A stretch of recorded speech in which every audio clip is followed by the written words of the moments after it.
नमस्कार, वाव फैक्ट्स में आपका स्वागत है। भारत में कई सारे किलों ने इतिहास में अपना नाम रोशन करा रखा है।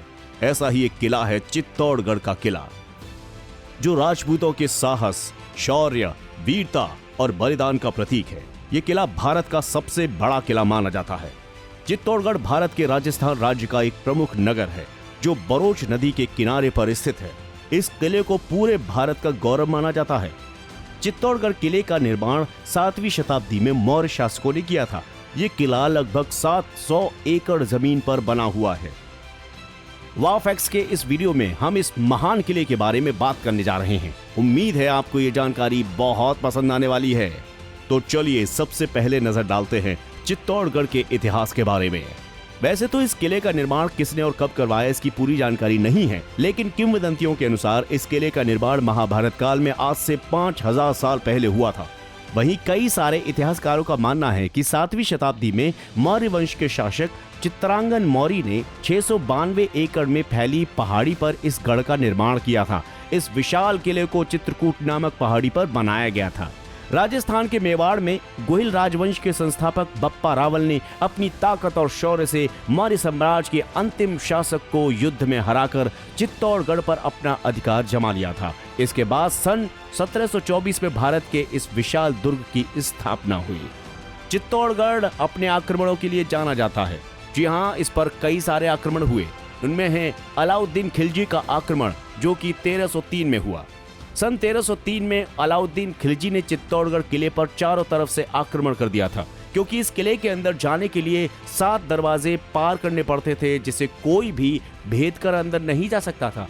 इसी वजह से अलाउद्दीन खिलजी ने चित्तौड़गढ़ किले की चारों तरफ मैदान में अपना डेरा बना लिया था, जिनके कारण चित्तौड़गढ़ में खाने की कमी आने लगी थी। करीब 7 महीने के बाद मजबूर होकर युद्ध के लिए सामने आना पड़ा। इस युद्ध में राजा रावल रतन सिंह और उनके 2 बहादुर सेनापति गोरा और बादल शहीद हो गए। इस तरह अलाउद्दीन खिलजी ने इस किले पर अपना अधिकार जमा लिया।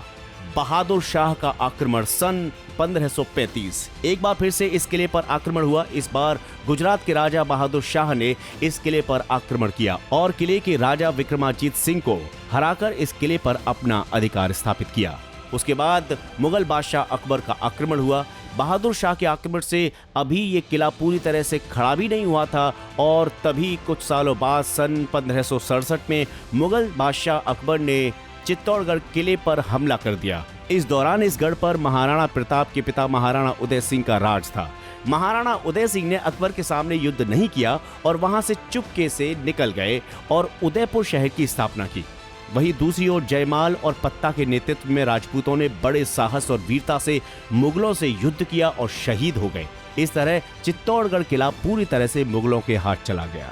कई सारी महारानियों और वीरांगनाओं ने अपनी इज्जत बचाने के लिए इसी किले के अंदर जौहर किया, ताकि वो वैशी दरिंदों के हाथ न लग सकें। उनमें है रानी पद्मिनी, जिन्होंने 1303 में यहाँ पर जौहर किया। रानी कर्णावती, जिन्होंने सन 1535 में यहाँ पर जौहर किया। उसके बाद रानी फुलकवर सन 1567 में उन्होंने यहाँ पर जौहर किया। अब चित्तौड़गढ़ किले को जरा करीब से देखते हैं। चित्तौड़गढ़ में ये किला गंभीर नदी के पास अरावली पर्वत पर भूमि से करीब 180 मीटर की ऊंचाई पर स्थित है। इस दुर्ग में कई तरह के ऐतिहासिक स्तंभ और पवित्र मंदिर बने हुए हैं। 7 दरवाजे, जी हाँ, इस विशाल किले में प्रवेश करने के लिए 7 दरवाजे बने हुए हैं। इन 7 दरवाजों को पार करके ही आप अंदर प्रवेश कर सकते हैं। इन 7 दरवाजों के नाम इस तरह हैं: पेंडल पोल, गणेश पोल, लक्ष्मण पोल, भैरव पोल, जोरला पोल, हनुमान पोल और राम पोल। इन सभी दरवाजों के बाद मुख्य दरवाजा सूर्य पोल को भी पार करना पड़ता है। इसके बाद ही आप इस किले के अंदर प्रवेश कर पाते हैं। ऐतिहासिक संरचना, जी हाँ, इस दुर्ग के परिसर में लगभग 65 ऐतिहासिक संरचना बनी हुई हैं, जिनमें 19 मुख्य मंदिर, 4 महल परिसर, 4 ऐतिहासिक स्मारक और करीब 20 जल निकाय शामिल हैं। इस विशालकाय किले के अंदर रानी पद्मिनी का महल, खातान रानी का महल, गोरा बादल की घुमरें, राव रणमल की हवेली, कालिका माता मंदिर, सूर्य कुंड, पत्ता तथा जयमल की हवेलियां, जौहर स्थल जैसी कई तरह की ऐतिहासिक संरचनाएं बनी हुई हैं, जिन्हें देखने के लिए काफी बड़ी संख्या में लोग यहाँ पर आते हैं। विजय स्तंभ, इसी विशालकाय चित्तौड़गढ़ के किले के अंदर विजय स्तंभ बना हुआ है, जो इस किले के शौर्य का प्रतीक माना जाता है। इस स्तंभ को महाराणा कुंभा ने मालवा के सुल्तान महमूद शाह खिलजी को परास्त करने के जश्न में बनवाया था। इस स्तंभ की ऊंचाई करीब 38 मीटर है और इसको बनाने में लगभग 10 साल लग गए थे। राणा कुंभा महल। राणा कुंभा का ये महल सबसे प्राचीन स्मारकों में से एक है। इसकी मरम्मत महाराणा कुंभा ने 13वीं शताब्दी में ही की थी, जिसके बाद इस महल को महाराणा कुंभा महल के नाम से जाना जाने लगा था। ये महल विजय स्तंभ के निकट में ही स्थित है। कहा जाता है कि इसी महल के अंदर महाराणा उदय सिंह का जन्म हुआ था। इसी महल के अंदर मीराबाई सहित कई प्रसिद्ध कवि रहते थे। इस महल में एक तहखाना, जिसमें एक सुरंग के माध्यम से गौमुख तक जाया जा सकता था। महारानी पद्मिनी ने भी इसी सुरंग से गौमुख कुंड में स्नान करके जौहर किया था।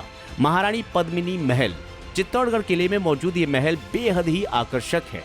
ये महल चित्तौड़गढ़ किले के दक्षिण में एक सुंदर सरोवर के पास स्थित है। इस महल में 3 मंजिल हैं, जिसके शीर्ष भाग को मंडप से सजाया गया है। कुंभश्याम मंदिर।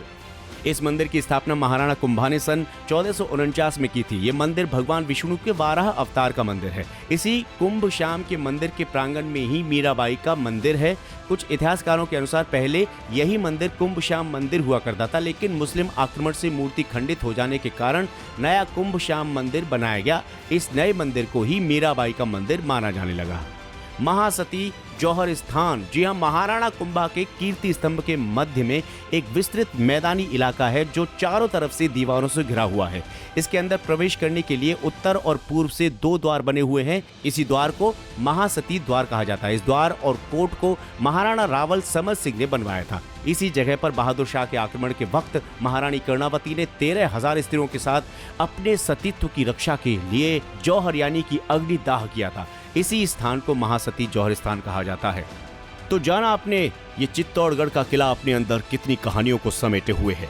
आपको वीडियो कैसा लगा जरूर बताएं कमेंट सेक्शन में, और वाव फैक्ट्स को सब्सक्राइब जरूर करें। नमस्कार।